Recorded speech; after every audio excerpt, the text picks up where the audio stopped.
Hello everyone, welcome back to Basic Mechatronics class. This session discusses about three-phase electricity. In the previous session, we have discussed about power generation, power transmission, and power distribution. Just before the power transmitted, the voltage is transformed from 20 kilovolt to 150 kilovolt, utilizing a step-up transformer. And just before the distribution process, the voltage is transformed back from 150 kilovolt to 20 kilovolt using step-down transformer. Here, we are paying attention to more detailed aspect of the transformation. The power plant basically generates three phases of electricity, let's say R, S, and T. We see that the generator provides three cables or three wires. This one, every single of them is connected to a transformer. The transformer has primary coils on the left hand side, and there is a secondary coil on the right hand side. The primary one is connected in delta configuration, or in other words, all of them create a circular connection. We see that the head of the first coil goes to the tail, and the tail of the first coil is connected to the head of the next one. And then the tail of the second coil is connected to the head of the last coil. Yeah. And the tail of the last coil is connected to the head of the first coil. So they are creating a circular pattern. That's why we consider them as delta configuration.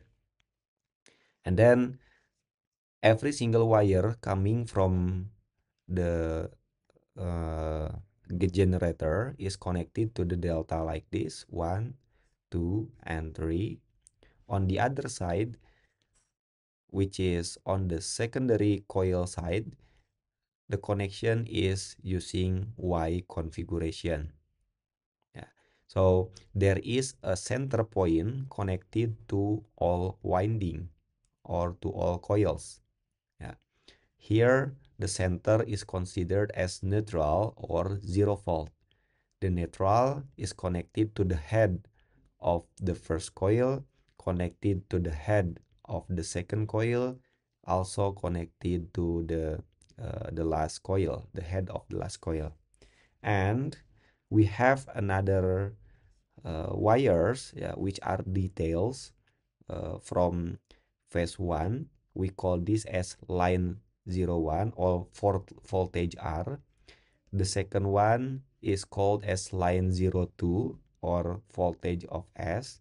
And the last one is line 3, or VT.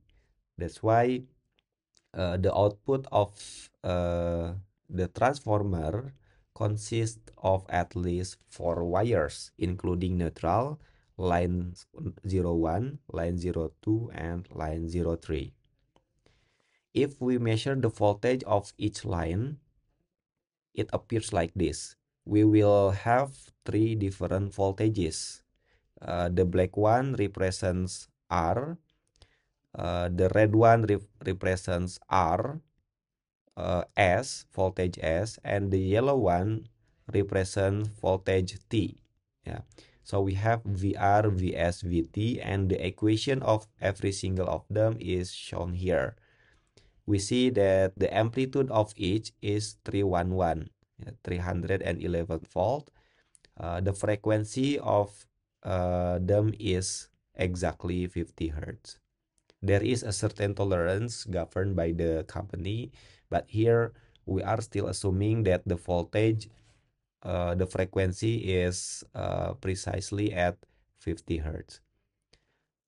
The VR uh, uh, has no phase angle, so it means that the term inside the sine function is 2 pi times 50t minus 0, while the Vs has minus 120 degree and the VT has term of minus 240 degree.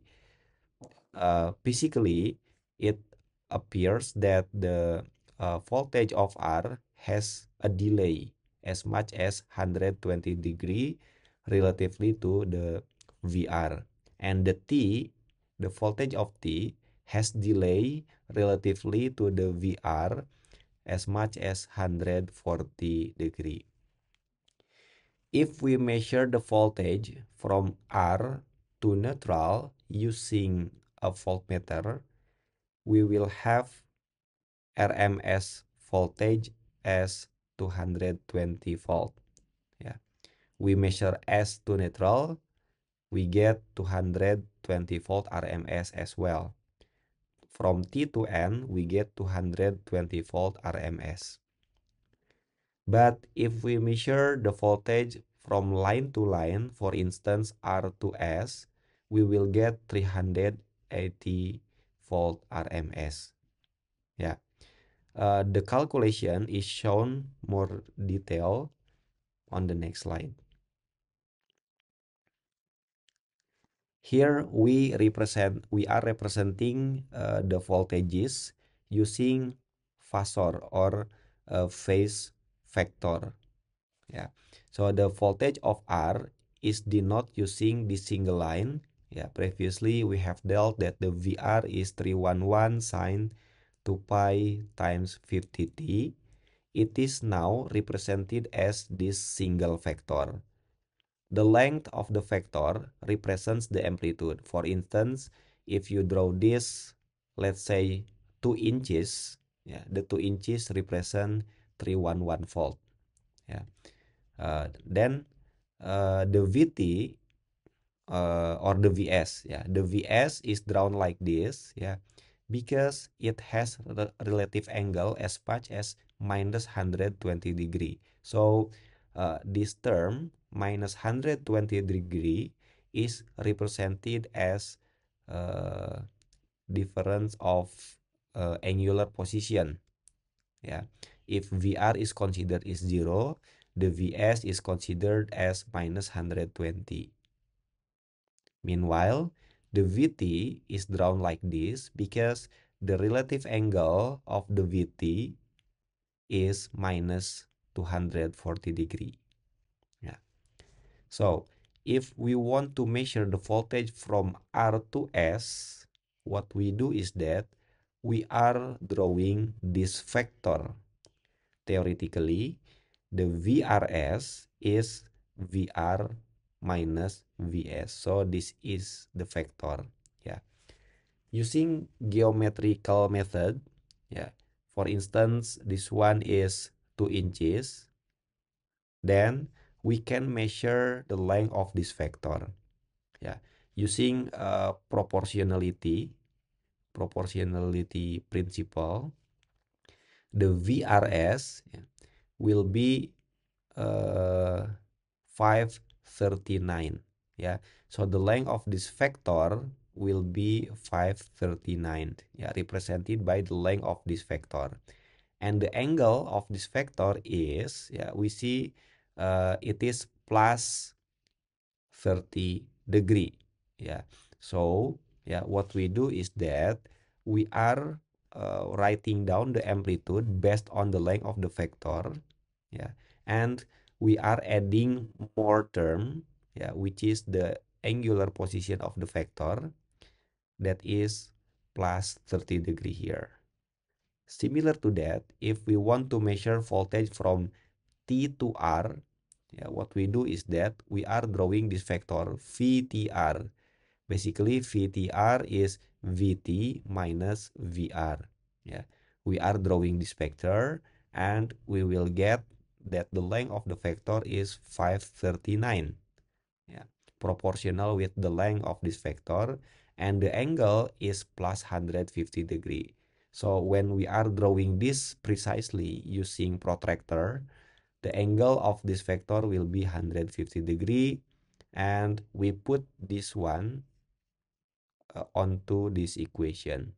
Yeah, so instead of using this subtraction, yeah, sine function minus another sine function, and we use trigonometric identity, we prefer to use vector method because uh, the calculation is much easier. That's all my presentation, and see you again in the next session. Thank you.